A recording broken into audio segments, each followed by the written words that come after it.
we're gonna read a post called Calling All Hackers. Let me just fix the camera here. I think you can see me. Yeah, it's not perfect, but I'm missing some illumination here. But I think the audio it's good enough. Just let me, oops, yeah, just let me check. The camera gonna back soon. Let me see if that's the chat is working. Hi. And I forgot where I checked the links. I think here. Let's see if they're working in YouTube. Yeah, nice, working. And let me share that in LinkedIn. Let's copy, like close here. Let's see here. So I think I receive or read about that post, that manifesto, I don't know how to call that, right, by the Zellic creator or founder more than 1 or 2 weeks ago, but only now I'm taking time to read. I was reading offline, then I started thinking, why not do that online, right? Just let me post that in LinkedIn so we can start it. But basically, Zellic, it's a security firm in Web3, you know. So let's see. I don't know why it's my browser is freezing here. The LinkedIn is freezing. Yeah, I know it's not, you cannot see the screen. 1 second. Okay, I'm posting. I think they're gonna take the preview. Starting now. All right. I shared. Now we can go and start. Okay, so audio it's okay. I forgot to check if the chat was working. Let me check 1 second, because I have a feeling that's not working, and it's important to see if the chat is working correctly. Oh yeah, it's correctly working. Let me test here. Yo. Perfect. So calling all hackers, volume 10, issue 47, field 11 of 11. Preamble about the author, the birth of the shitcoin, how money works, fixed income, equities, shareholder value, startup blues, takeaways, thanks, reference, and appendix. So the title is called Calling All Hackers. So I think we should be reading that, right?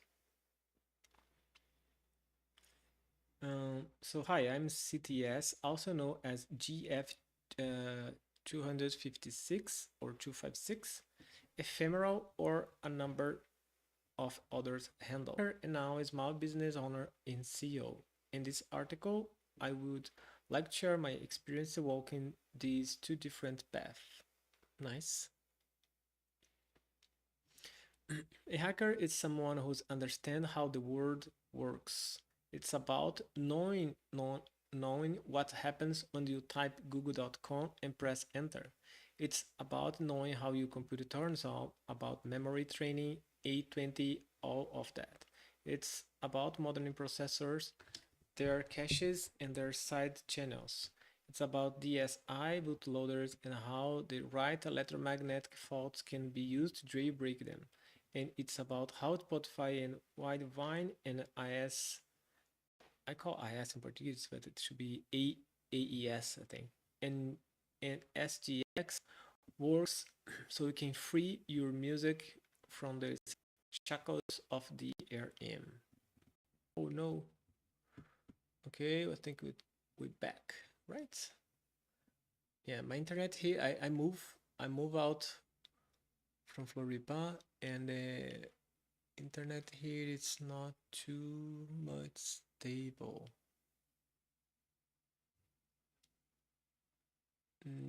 Yeah, yeah, I'm dropping a lot of frames.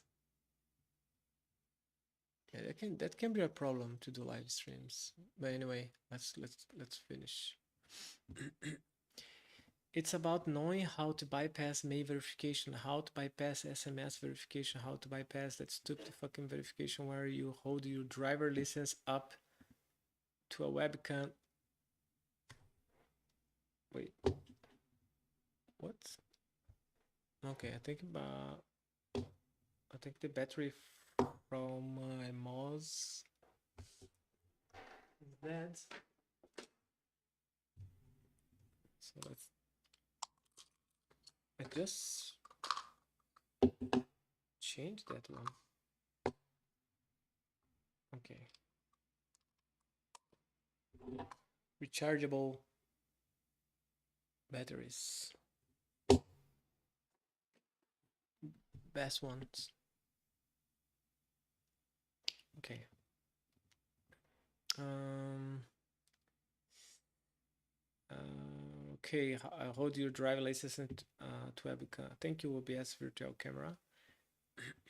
Having an actual thread model, not just paranoia, knowing that you are not worth burning a 0-day one, but reading indictments to learn from others' mistakes.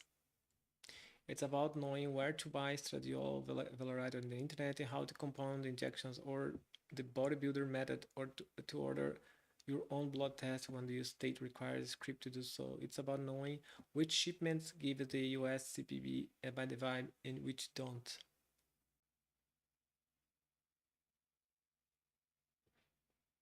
Okay, I think we're back again.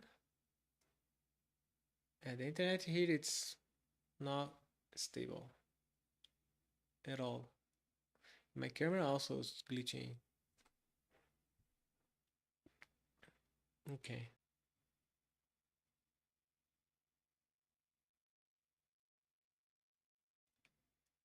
Startup got assigned that insane evaluation and understanding who really pays for it in the end. Hint, it's you.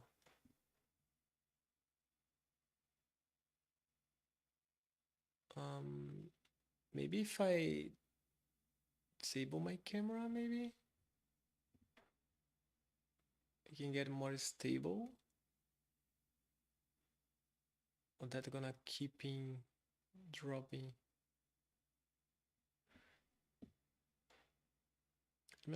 That's not using too much CPU.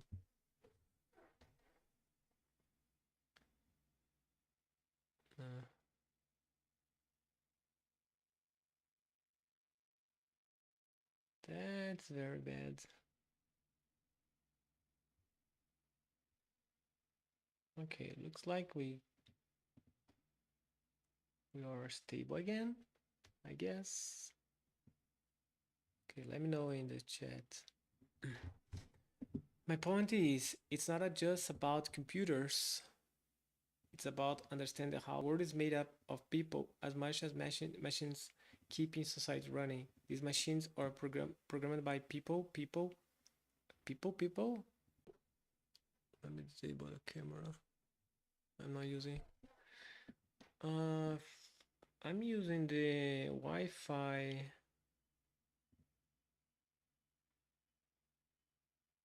thing, right? So it's not a Wi-Fi problem. Let me give a test. I think it's a test of speed. I think it's my upload. should be bad. Let me test here.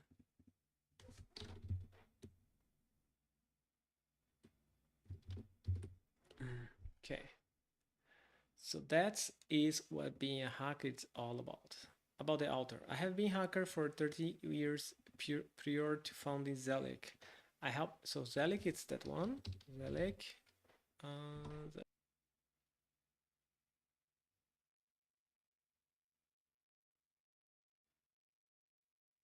Man, that's annoying, right? The freezing. Very annoying.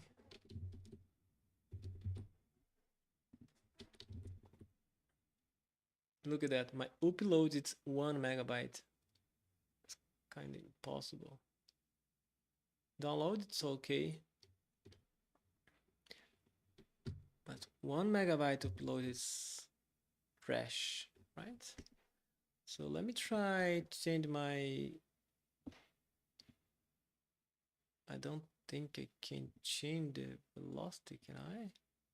I can. Let's go more slow. Sending less bytes per second. Maybe gonna be more stable. Maybe even go lower bitrate for audio. Gonna go 128. Let's see. Let's see. Okay. So I helped start a CTF. So CTF it's capture the flag team called Perfect Blue, later called Blue Water. Let's see we see something about Blue Water CTF or team CTF. Okay, yes, we have a Perfect Blue Water plotter. No. By the team with the Northern Secret in first place, followed by others too. They have websites called Perfect Blue, right? The team members here, CTS is here. So we have Jay-Z, Void Mercy, Neptunia, and others, right? Jonathan, Braindead, the kid of Acrania, and so on. Okay, Perfect Blue. So CTS, it's that, co-founder and hacker in Zellic.io, and PB Perfect Blue, right? So let's give a follow. Why not? And what is that? Please find out who I saw. Is sometimes. Oh, it's him? Huh.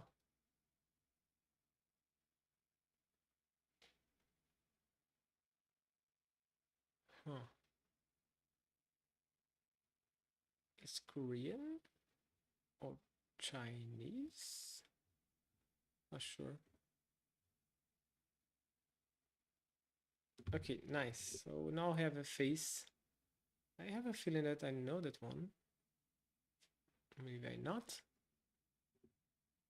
I'm gonna give that open. Brain dead. Very long. Okay. The kid of, I don't know. Take too much to load. Blue water. CTF fandom. Here word CTF 550. Olive, what's about? English guy. Hey. Hey Oli. Olive Matt Lucas. We can see the chat there, right? So today we are reading about post or manifesto, I don't know, from CTS, the founder of Zellic. Zellic, it's a security firm in Web3. I think it's not only Web3, but I think it's more focused on Web3 crypto. They probably did audits for big companies there. Oh, here. Maybe the Luna Tongue, it's the CTS. Based on the image we saw in the X, I think so. Drop like, guys, yes. So we all were checking reading the blog and checking the Blue Water teams, the CTF team. So CTF, it's capture the flag. It's competitions like that's website Hack the Box, where people need to compete against other hackers to hack something and capture the flag.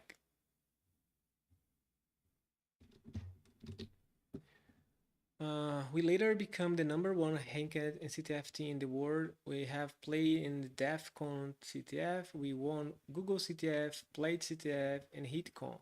It's like the scene from Mr. Robot, but no cringe. In 2021, we decided to take that hacker friend circle and form a security firm. It turned out that crypto paid well, so we work with a lot of crypto clients. In the process, we encounter insane, hilarious, and depressingly sobering bullshit. In this article, I will tell some stories about what that bullshit taught me, so you can benefit from the same lessons as I have. Have a good life. Thank you. Markets are computers. They compute prices, valuations, and the allocation of resources in our society. Hackers are good at computers. Let's learn more about it. I think it's chapter 2, maybe. The birth of a shitcoin. I can't think of better example than shitcoins. Let's look at the crypto market in actions. I finished my one. Now we'll go to have a dinner. Oh, your live stream. Nice. Let me check. Olive Mas. Have a good dinner. Yeah, it's late, right? Today was Starknet. Oh, that's good one. Starknet. Good one. So, first, let's talk about tokens. What is their purpose? The purpose of a token is to go up. There is no other purpose. Token go up. This is important. Remember this point. Now the question is, how do we make the token go up? In crypto, there are two main kinds of token deals. Let's call them the Asian arrangement and the Western way. Oh no, oh god. The Asian arrangement is a fairly straightforward pump and dump. It's a rectangle between the VC. It's a rectangle. We got disconnected, but we are back again. I hope so. We keep freezing. Yeah, it's dropping some frames.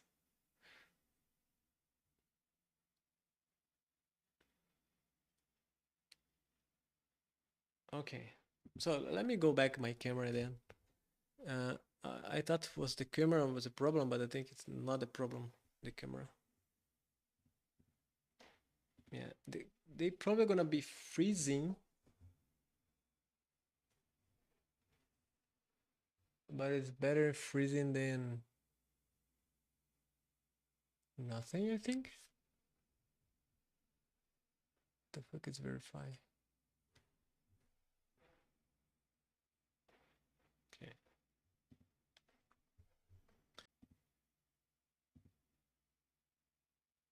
It's getting tough. Okay, we are back again, I think.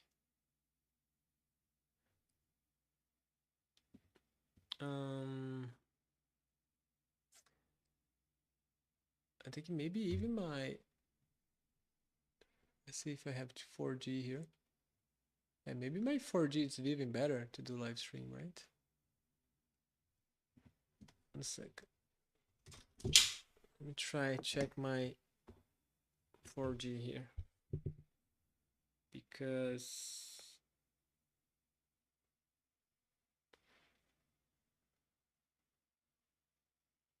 it's impossible.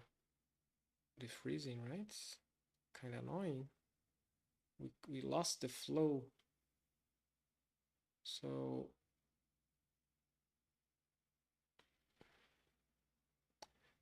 let me check 1 second, because I think I need to recharge my cell phone with some credits. Let's go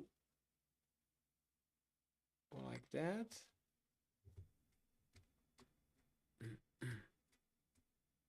Okay, now I'm gonna disconnect from Wi-Fi, and then I should have some internet. No, I'm not. Still might not. Okay, let me wait for. It should be get internet soon.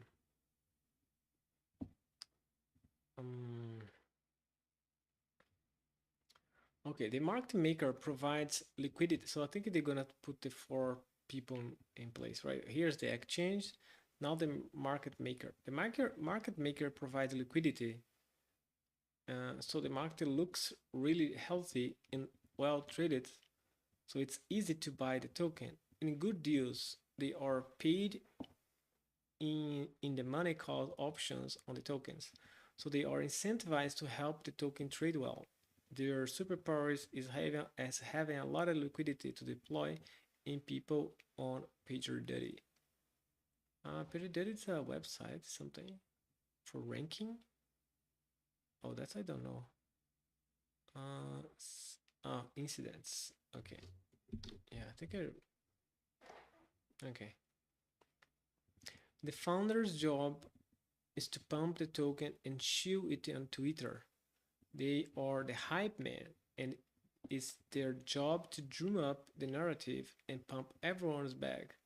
Their unique power is they can print more tokens out of thin air, and it is in the large part how they get paid in this arrangement. True, most of the time. Lastly, the VC gets paid to organize the deal. They give the founders some money, who in return give a pinky promise, pinky promise, that they will give the VC a lot of tokens once the tokens actually exist. This is known as a simple agreement for future tokens. What is that? SAFT. Their superpower is dressing up the founders and the project, so it's like the next big thing instead. Everyone's get paid a ton of tokens. Okay, waiting to go back.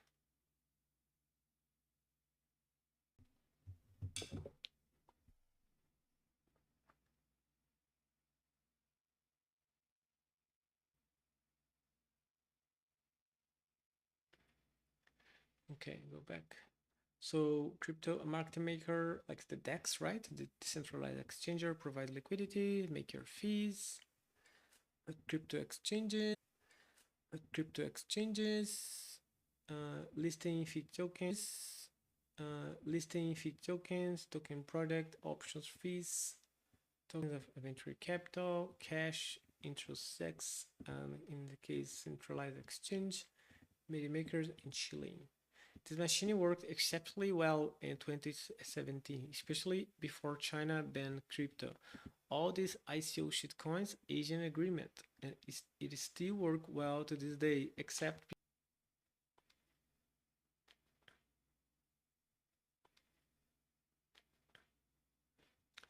and they will not how to spell that?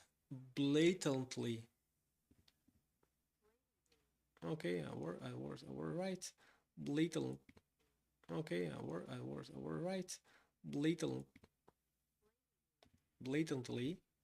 PND, the token. Wait. And they will not blatantly PND pump and dump the token, but instead they will fund projects in the ecosystem. So it appears there's a real activity happening on the platform. Oh, that's very smart. They are talking about hackathons? I don't think so yet. This is to hype up metrics like TPS or TVL. So TVL is it's value locked, right? What's the T? Total value lock. And TPS, I don't. TPS is transactions per seconds. I think so. Yeah, to inflate the next round valuation. Anyways, then they dump.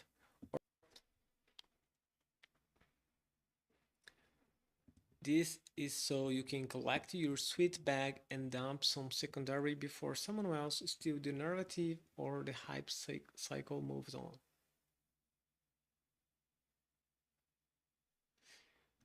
Daniel Brabo. Oh, hey Daniel, tell me, is the freezing too much, the live? Let me know if keeping freezing. So this one, this is the one.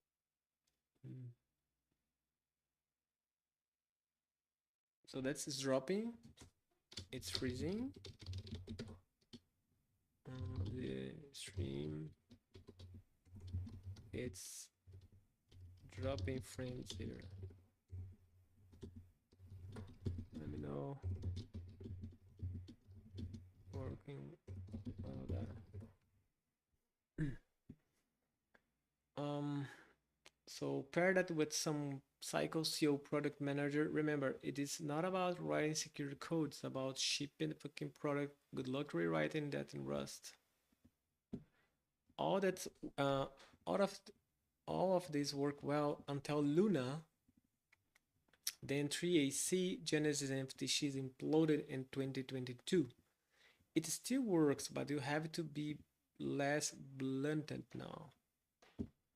Shitcoins do serve an essential need. They are an answer to financial need. How to spell that? Nihilism. Ooh, and nihilism. So nihilism. Many people are working dead and wage slave jobs that were not enough to make it. So, what's the only attainable solution left? Gamble in shitcoins. And if you lose, maybe next paycheck will be better. But enough about crypto. Let's talk about securities. So, chapter 3, how money works. First, let's start with the fixed income. I'm talking borrowing old-fashioned bonds like treasury bonds. A lot of people are introduced nowadays to finance through equities, stocks, and tokens. In my opinion, this is only half of the story. Fixed income is the bedrock of finance. It has fundamental value. It provides a prototypical what? Prototyp what the words? It's not prototype. It's not prototype. Oh yes. Let me see. Prototypical. Okay, makes sense. Prototypical asset that all assets can be bank market based on. Makes sense. Fixed income assets like bonds. That's kind of Tesouro Nacional in Brazil. Renda fixa, right? Fixed income, renda fixa. Boil down to borrowing and lending. A bond is basically an IOU. I don't know what it is. For someone to pay, let me see in the context if Leo can explain what it is. I don't know if they're gonna take the context for that. They're gonna. I want you. From undocumented knowledge in the debt. Okay, so it's debt. Basically, a debt for someone to pay you in the future.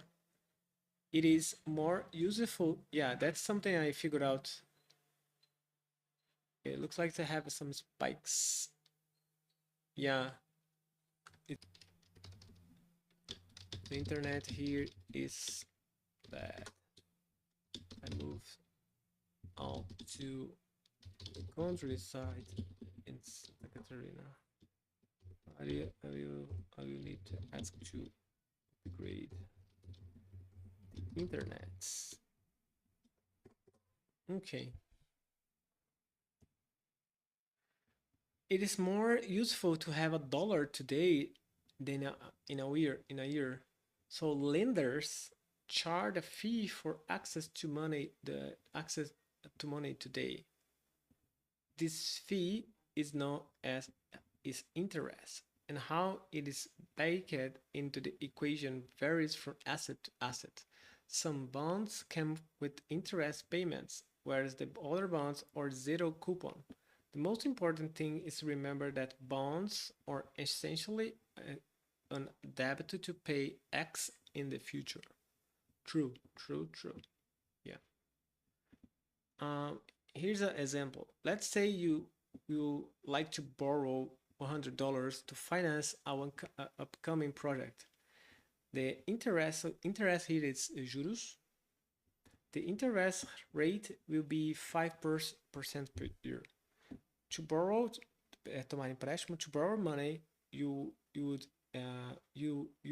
issue mint a bond ou título or a debt for X plus $5 to be repaid. Because it's 100, 5% should be 5. So we need to pay the amount you ask plus $5 to be repaid 1 year in the future. In exchange for this fresh debt, the lender will give you X dollars now. Yeah. So because you want X dollar now, you need to pay some interest because I borrow you money now, right?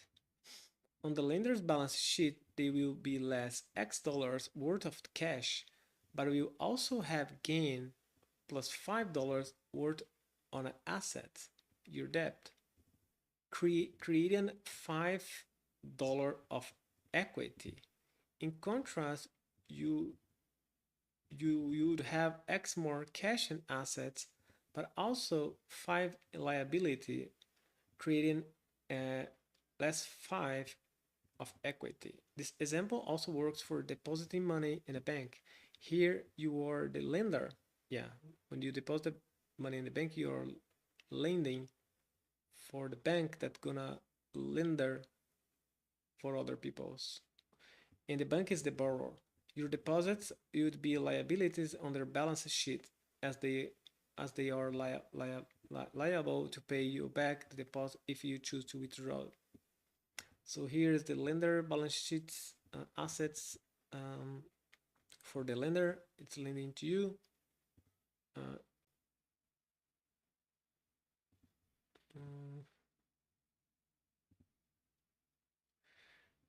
Yeah, Daniel said, got it. That makes sense. Hopefully, upgrading the internet will fix. Yeah, I hope so too. Every time that drops, I get a notification. Then I just need to stop talking and wait that get back. I think so. You're gonna see some freezing, but we are not lost some content, I guess. So fixed income assets are extremely simple. They are various risks as credit risk, interest rate risk, etc. But excluding this factor, you essentially get what you pay for. Unlike a token or a stock, the bond is not going to suddenly evaporate or crash in theory. Because of this, they can be modeled in a straightforward way, a way so straightforward even a high school student can understand it. Let's say I have X today dollar. Suppose the prevailing or risk-free interest rate is 5%.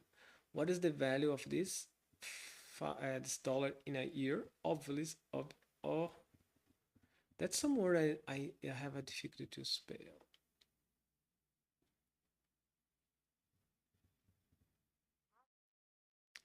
obvi- obviously. What?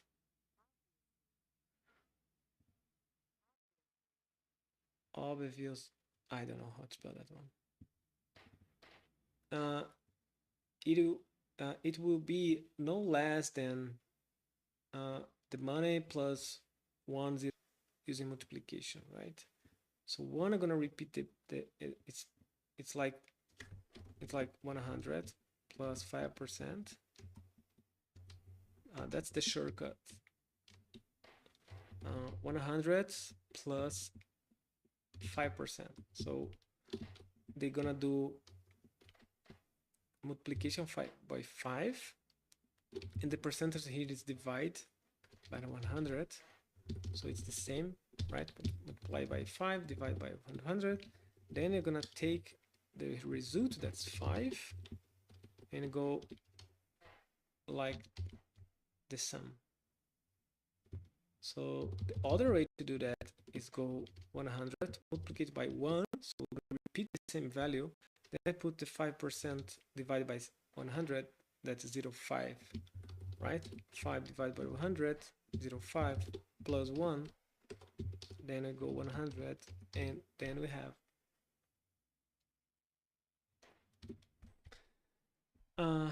as I can just lend it out for 5% interest and get back in a year. Right. If you give me the opportunity to invest in any asset yielding less than 5, this would be a better deal for me since I could just lend it out myself to get 5% yield. Wait. So it will be no less than that one, right? As I can just lend it out for 5 interest, you get back in a year, right? If you give me the opportunity to invest in any asset yield less than 5, it's a better deal for me. Yeah, okay. So let's analyze the same scenarios, but in reverse. Let's take that debt from earlier. What is the value today out of risk-free X debt due in a year? Should be less than, yeah, it'll be worth no more than X divided by, yeah, so it's to be less 5%, right? It should be 95. I don't know if it's the same. That's new for me. Oh, that's the same. Cool. Why it's break? I don't know, but yeah.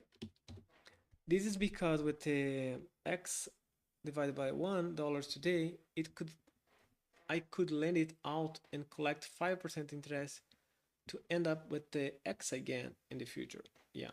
If I pay more than 95,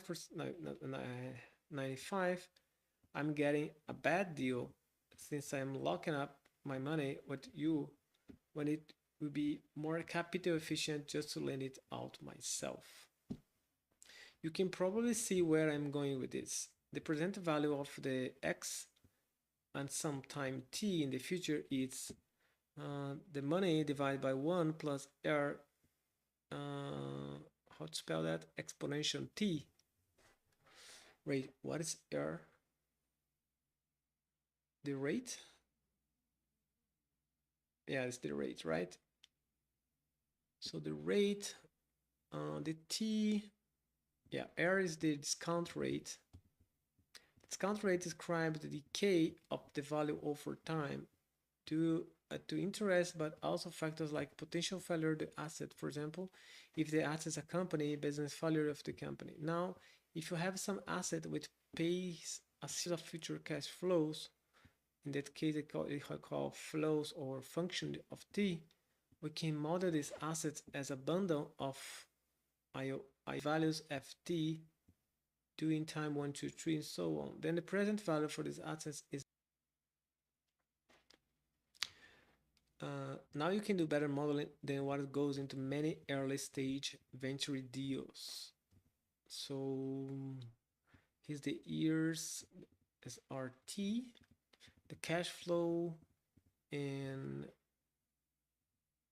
the rate discount. Yeah, so here's the sum. right? With starting T0 and what the fuck is inf? After T divided by ton, assuming constant annual cash flow. Okay. So that's compounding. I'm gonna pretend I understand. I don't think I understand everything they said here. Let's pretend that we understand everything he says. Yeah. Maybe we can ask to GPT somebody or something. Explain. The astute reader might also find that they can go backwards from valuations to estimate first, second, and derivatives of the cash flow or the year-to-year survival chance of a company. And this can be compared with going outside and touching grass to see if the valuation actually makes sense. At this point, you are probably wondering why I'm boring you with all the dry quant finance 101 shit.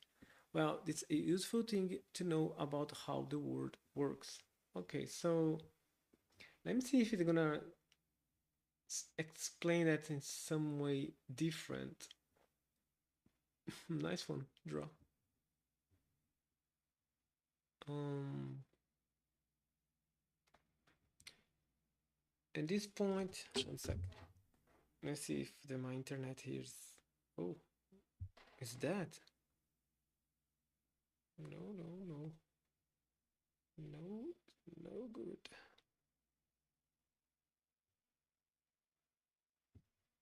Mm. One sec, one sec. Yeah. Okay. At this point, we are probably okay. First, interest rates affect you directly and personally. You might have heard of the term zero interest rate environment. In a low interest rate environment, cash flow becomes irrelevant, right? Consider the if geometric series. Okay, we need to understand that one. I don't think we need to understand everything just here. I don't know if Leo it's enough. Let's see.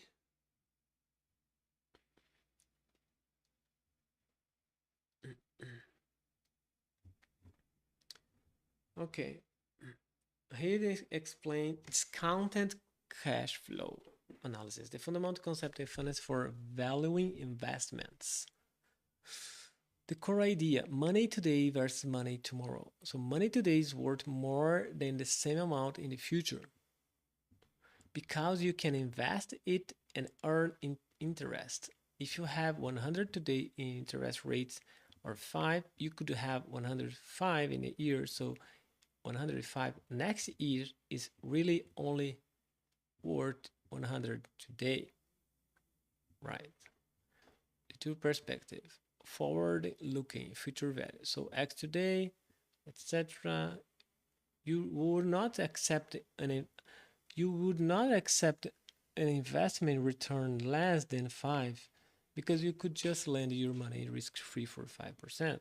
Yes. Backward looking present value.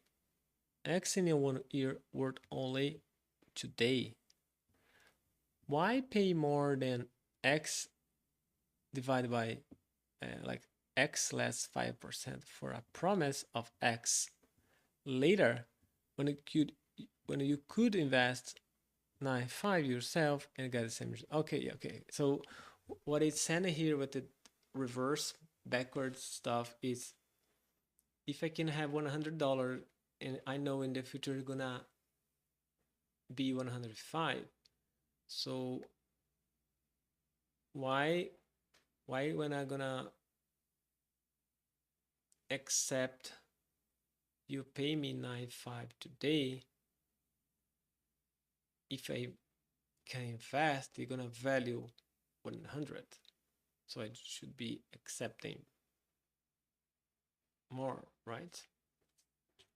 So when I received So for yeah, so let me why pay more than 95 for a promise of X when you could invest 95 yourself and get the same result? Yeah, the formula for money received 10 years in future. So that's compound. I think it's a compound interest, where R is discount rate, the interest rate plus risk factor like a business failure, value value real assets. Most investment stock business don't pay you once. They generate cash flow over many years. To value them, estimate future cash flow for each year, discount each one back to present value. So here's the catch, right? Discount each one back to present value. Add them all up. The table shows this each future cash flow is divided by.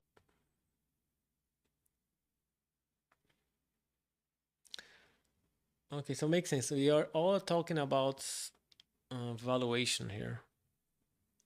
Um, and because the cash flow. So um so it said the asset generating $10 a year forever is worth about $100. What is strange, right? Annual cash flow. So 10 divided by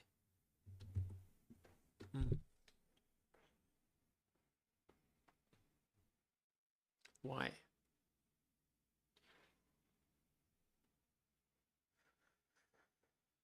Annual cash flow divided by discount rate.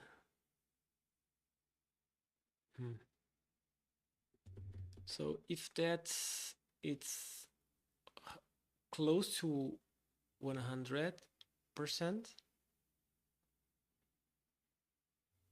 that should be 1, right? So if the discount is high, that worth less. So if that has less risk, that's gonna worth more.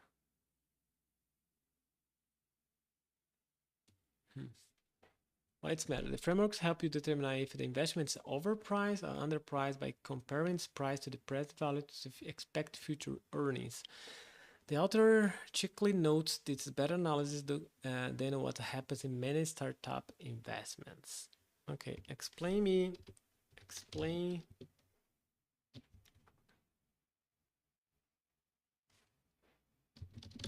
the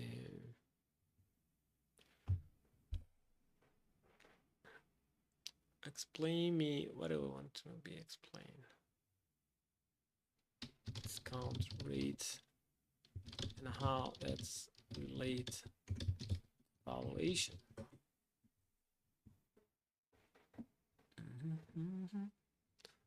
The discount rate is the rate what each you discount reduce the value of the future money to figure out what it's worth today.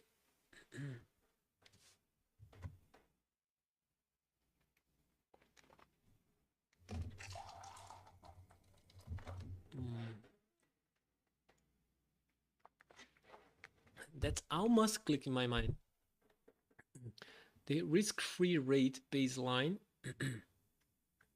This is what you could earn with zero risk. Typically, the interest rate on a government bond. If you can safely earn 5% as elsewhere, you need at least 5% to consider any investment worthwhile. Exactly. Right. Risk premium. Additional return you demand for taking on risk. Business risk, you be the company survive, your revenues decline.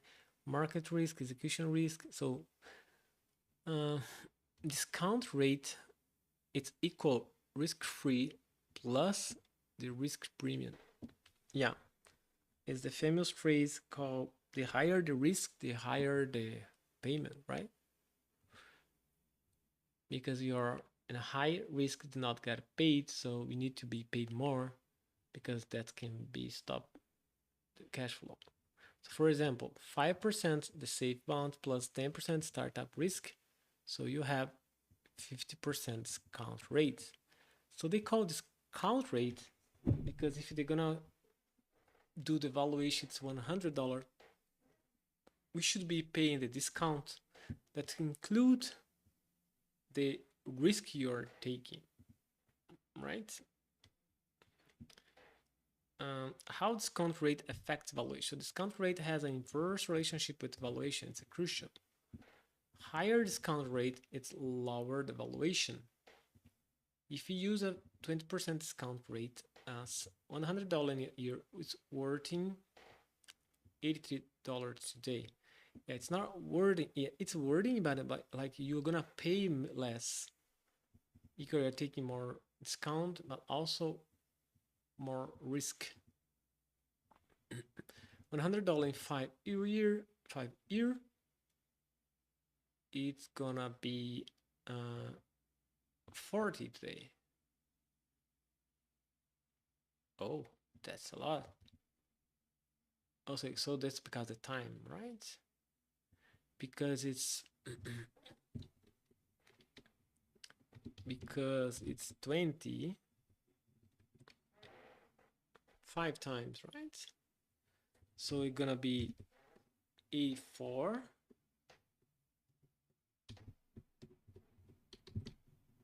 and then 64 is that one? Is it like that?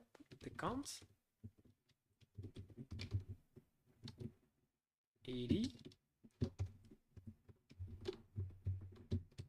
64. Yeah, I think it's that one. 40. And the magic formula, make easy, is just that one. And go 5. I think it need to be wait, it's divide.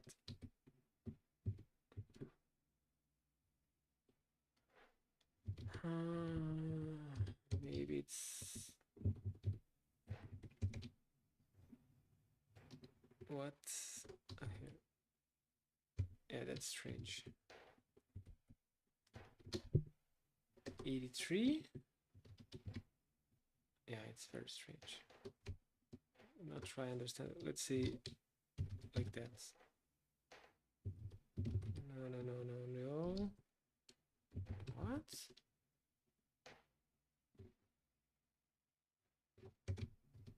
Yeah, I don't know. Lower discount rate, higher valuation. If you use a 5% discount rate,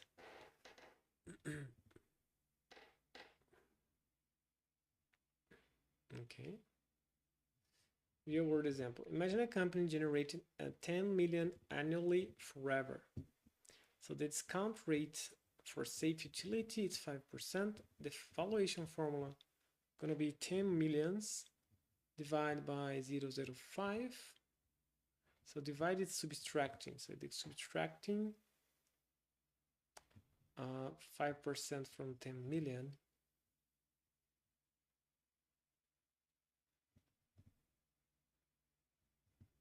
That's not right. It is. Okay, that should be 5 million, right? Or less. Company value 200 million. Discount 10%. What the hell? 10 millions divide by 0.005. What the?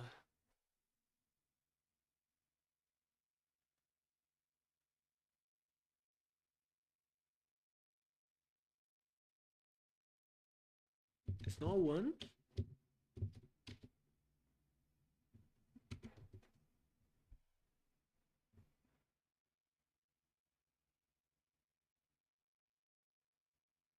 %5 discount. What the hell?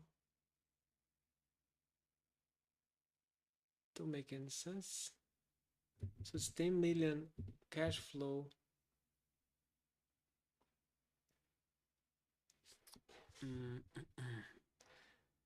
Same cash flow, but 4x different in value based on risk assessment. Yeah. So 5% stable tech, 10%, and 20% risk startup. So have a bigger discount. So the company valuation should be less.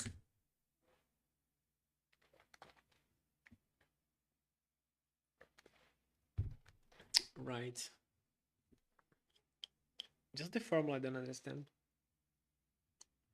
Here they show with one number. Valuation debates or really discount rate debates. When investors argue about company worth, they are usually disagreeing about how risky is business, what could go wrong, how confident we are in future cash flow. A lower perceived risk, lower discount rate, higher valuation. That's right. Established companies as Apple, Microsoft trading a high multiple than startups. Investors okay, but wait. Explain me why valuation formula is divided by 0.05 and we have explanation about discounts using divide by 105.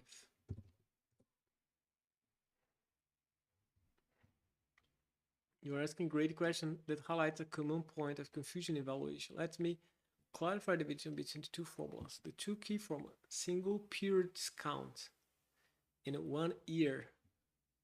So that should be the formula. It's X and the top divided by 1 RT. Take is that. So 100 in the year at 5% discounts should be 95. Calculates present value of a single future cash flow. Single one.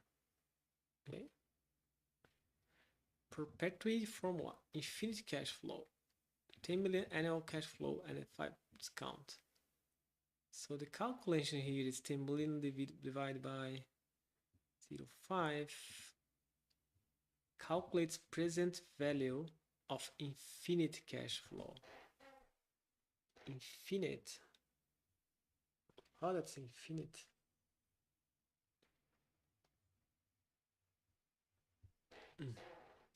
Why the difference? The perpetuate formula is a shortcut for the sum. Oh, the sum. Oh, right, the sum. Okay, makes sense. So is the shortcut for that formula.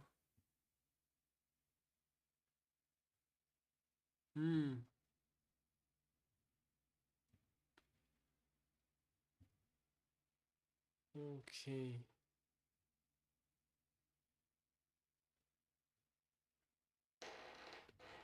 So cash flow multiple value divided by electrical flash. It's 1 divided by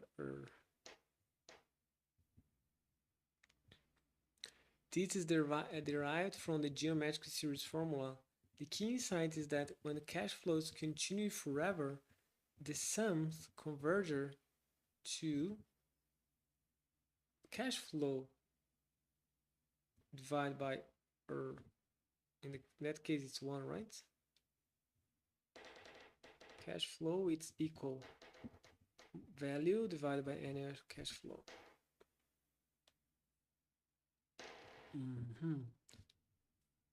Connecting the concepts. Let's see how they related. So single period, it's the present. 2 periods is the sum of the 2, right?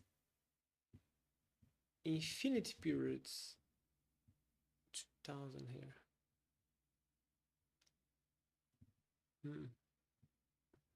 Oh, right.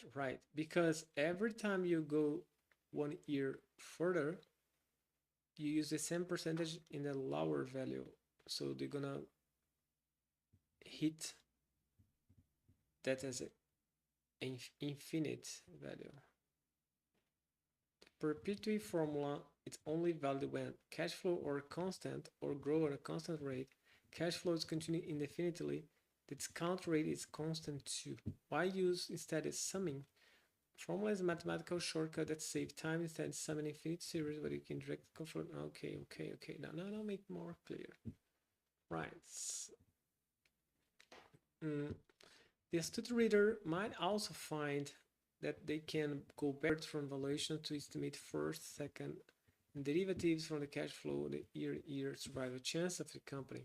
And this can be compared with going outside the touching grass to see if the evaluation will make sense. At that point, you're probably wondering why I'm boring you. Okay, first, let's rate the rate we are trying to beat. It's 0%. Literally anything is better investment than holding on a cash. Now you see why VCs were slaying hundreds of millions into blatantly bad deals and shit companies during COVID.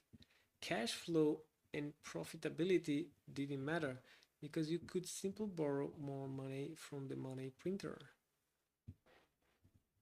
Here's a more concrete example. Do you remember a few years ago when Uber rides were so cheap that they were clearly losing money in each ride?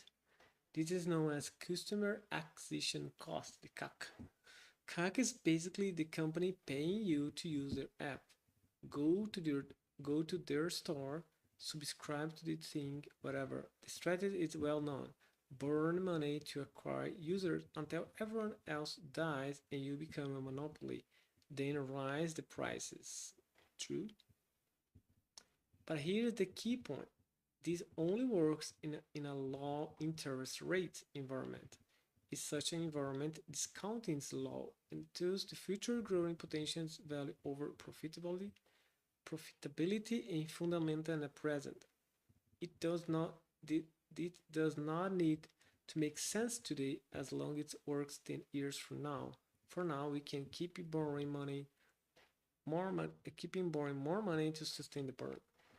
Of course, when rates go back up, the free money machine turns off and the effects ripple outward. You are the humble CAC farmer, farming CAC from various unprofitable consumer apps like rideshare, food delivery, whatever. These apps raise their money from their investors, VCs, and growth equity funds. These funds in turn raise their money from their investors, their limited partners. These liquidity providers might be institutional capital like pension funds, sovereign wealth fund, or family offices. And in the end of the day, all that health is generated somewhere through how to spell that? Through what? Good. Throughout ordinary people. So when some VC-backed founders threw an extravagant party on a boat with from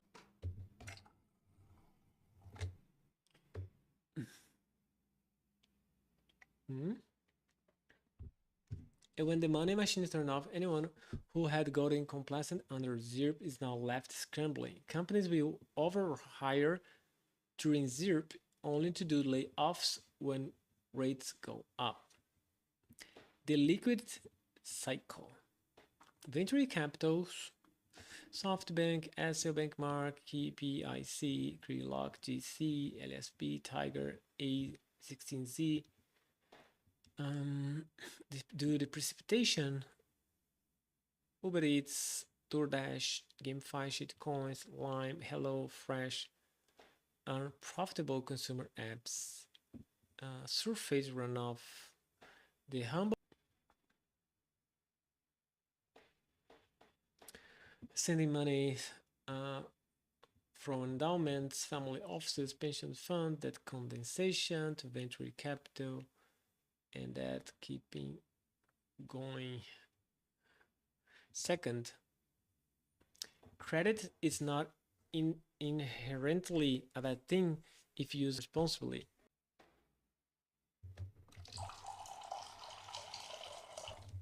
Okay, we're gonna keep going. The concept of net present value credit is the killer app of finance. It allows you to transport value from the future into today. Of course, that debt must be repaid in the future, unless you can figure out a way to kick the can down the road forever. For now, let's get back to the stocks. So equities. Now we have seen both sides of the coin. As value is twofold, speculative and fundamental. First, we saw speculative value as is illustrated by crypto meme coins. Then, on the other hand, we examined fundamental value is illustrated by U.S. Treasury. These two lie on two extremes of spectrum. Some sectors and stocks are more speculative than others. Nvidia is practically a meme coin on this point. Where how to spell that one?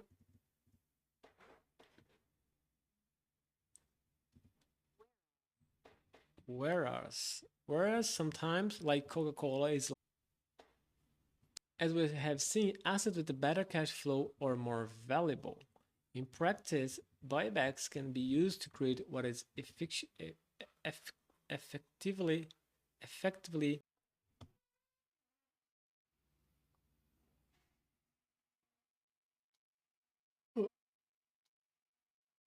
this could be indefinitely indefinitely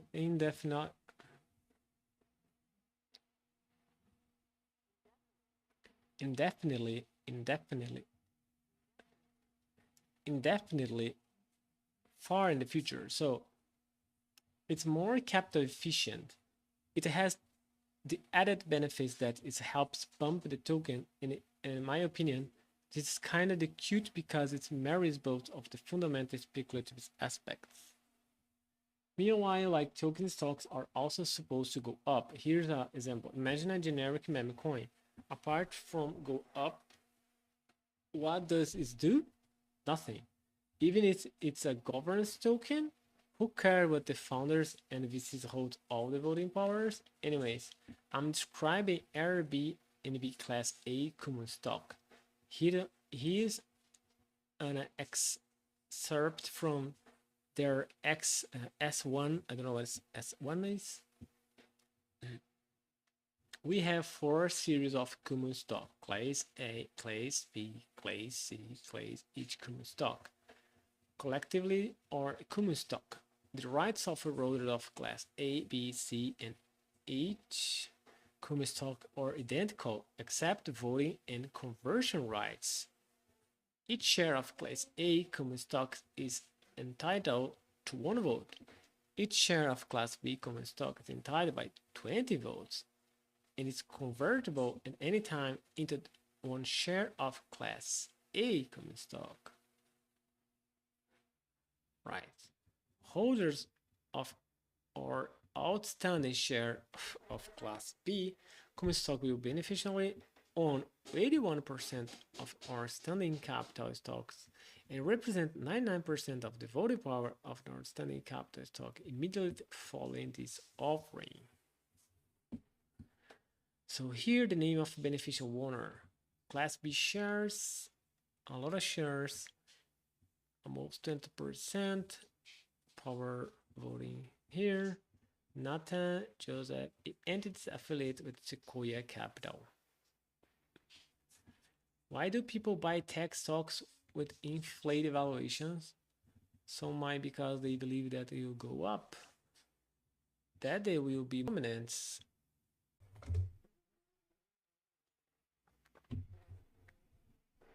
Importantly, unlike fundamental value, speculative value can be created out of thin air. It is maintained by fiat